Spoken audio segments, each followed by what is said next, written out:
What's up, YouTube? It's the Action Figure Grader coming back to you with a vintage collection market update. I know that a lot of you watch my channel only for these vintage collection market updates, so even though there's not a ton of interesting information out there on eBay right now in terms of closed sales, there was enough here that I thought I'd put another video together for you guys. Some early TVC 1.0, a lot of graded, AFA graded items sold, and a couple of heaters like the VC20 Canadian Yoda did sell. I've got some recent releases like the Thon and Morgan Elsbeth, and another Haslab Ghost sale, pre-sale, that sold at auction that kind of shows the prices coming back down to earth. So let's go ahead and dig in. We've got first the VC20 regular issue US Kenner card for Yoda, and this is the Revenge of the Sith. And unpunched, beautiful condition. I mean, it looked really great condition, and it sold for 88 bucks, and that's about right. That's about where it's been going lately. But that was a super clean one. But here was the big one, and I had this one in my what to buy video. This is a CAS 85 grade Canadian Yoda. This was a punched example with that multi-language name pill and the alternate photo on the card back. So beautiful example. This was over in the UK, 85, 90, 95 were the sub scores on that one. And it was listed for 800 pounds, which is $976 and one bid. So only one bid on that one, but very nice high grade example of a true holy grail within the vintage collection. So that's the data point for those of you looking. We documented another one that was ungraded that sold for, I think, around $800 US last week or the week before. I can't remember. But that gives you another data point for VC20 Canadian Yoda with the alternate card image.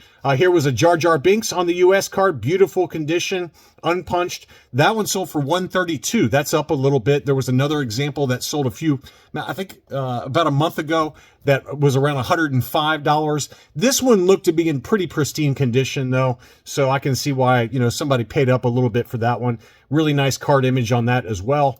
Next up, we've got Jeno Fett on the US card, unpunched, again in really clean condition, and it seems to be kind of hovering around this price point of $135 plus shipping on that one, but that was certainly in really great shape overall, and worth every penny in my book for 135 bucks. Here was an interesting sale. This was an unpunched Revenge of the Jedi Slave Leia. This was the offer list example without the paperwork inside the blister. So this is the one that came inside the SDCC exclusive Death Star box set. And it also included the giveaway Star Wars, I think it was a Star Wars Celebration proof card for Princess Leia. That proof card alone can go for about $100, $90 to $100. But this combo sold together for $507.50. So that was quite a bit higher than I was expecting on that one, but certainly the VC64 Revenge of the Jedi Princess Leia was in really great shape, and again, it was the SDCC exclusive, so you're going to have to pay up a little bit for that one versus the Revenge or Return of the Jedi version that had the prototype Boba Fett offer sticker on the front. So $507.50, that's a big number there. Next up, we've got the Haslab Katana pack-in for Yak Face. We documented another one that was, I believe, UKG or AFA graded that sold recently. This one was ungraded over in the UK for 190 pounds, which is $232 US. Now let's dig in to some graded examples. And this one is an uncirculated 9.0 VC17 General Grievous unpunched on the US card. So this is just the standard retail release, not the foil Ultimate Galactic Hunt version. Uncirculated designation, so people are paying up for those. This one did have the clear view label up top, which some people prefer for the vintage collection. Some people don't. I personally don't, but it seems like those tend to command a pretty good premium when they're uncirculated.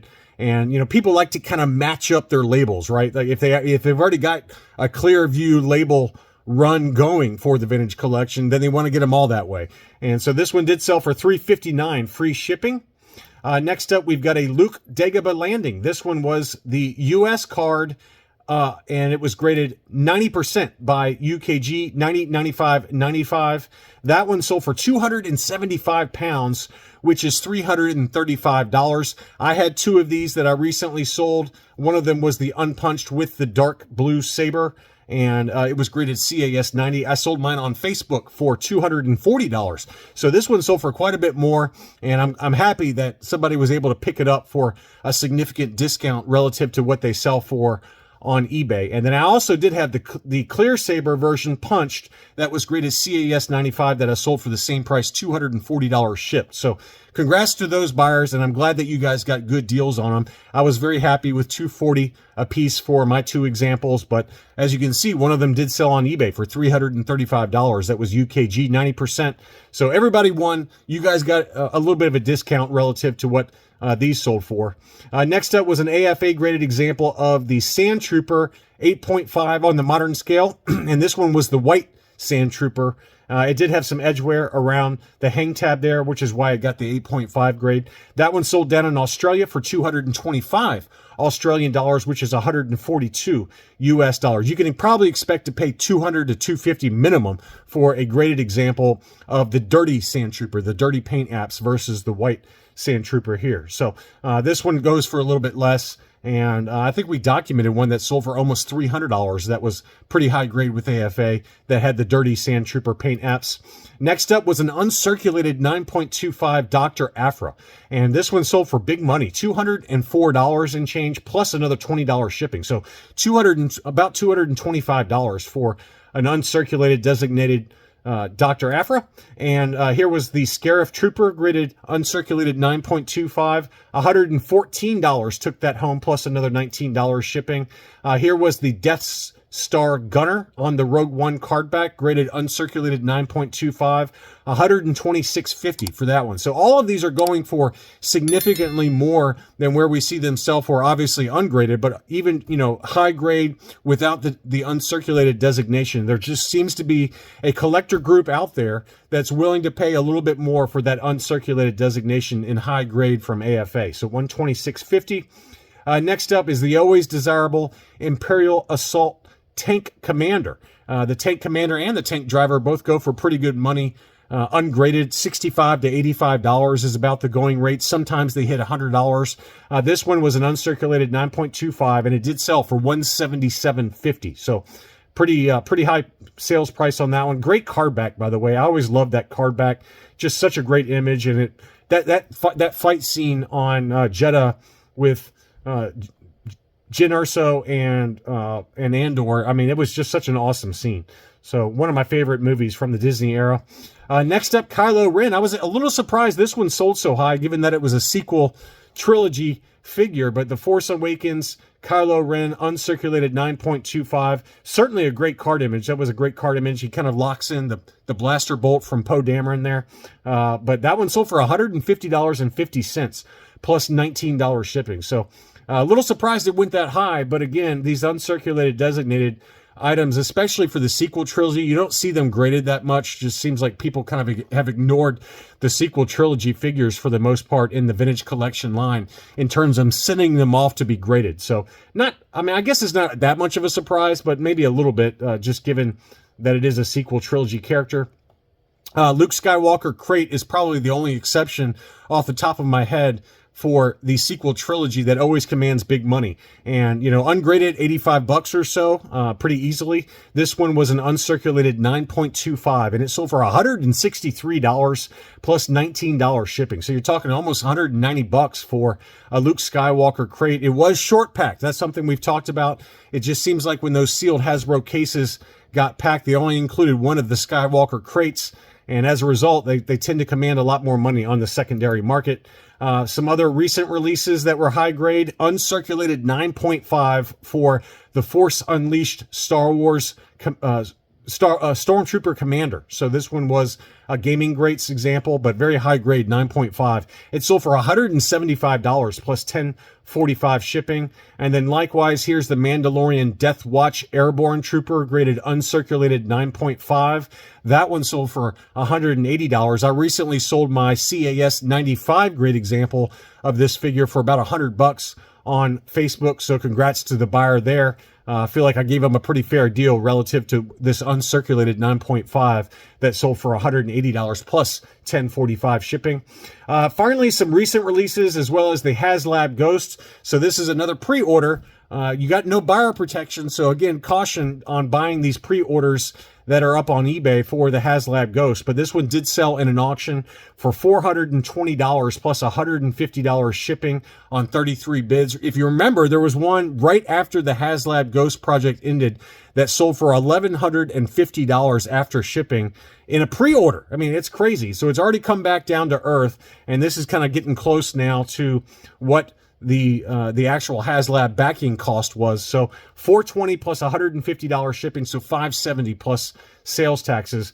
At least that's the latest data point for an auction, and I think that's kind of the better judge as to what the fair market value is right now. I expect it to go up from this number once people receive them in hand and people know they don't have to worry about not getting it in a pre-order situation. So just be cautious about this. Just wait for people to get them in hand. There's going to be so many of them out there. Well, I forgot the final tally, but it was in the 20,000 plus range. So you're going to have plenty of resale options for the Ghost once it gets in collectors' hands and people start slapping them on eBay. And I bet you get it for around this price or maybe even less after a month or two of those items hitting eBay once they're in collectors' hands.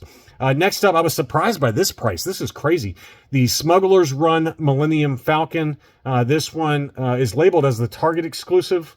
I thought it was a Disney Parks exclusive. So this one, $800 in a buy it now situation, free shipping, but that's a lot of money for the Millennium Falcon. This was an interesting one. This one was signed by a stunt double for Darth Vader during the Obi-Wan show, Demetrius Bistrevsky. He sounds like the bad guy in a James Bond movie, but he signed it Darth Demetrius, Darth Vader. So that's kind of cool. And it did have the Beckett authentication sticker on the back there. But that's not one you see very often. One of the stuntmen. I mean, you see the stuntmen sign for Boba Fett. A lot of the stuntmen will sign, or the Sand Troopers, things like that. But you very rarely see it for these recent kind of Disney Plus shows. But he apparently played a stunt double for Darth Vader. And he signed it Darth Demetrius, so that's pretty cool.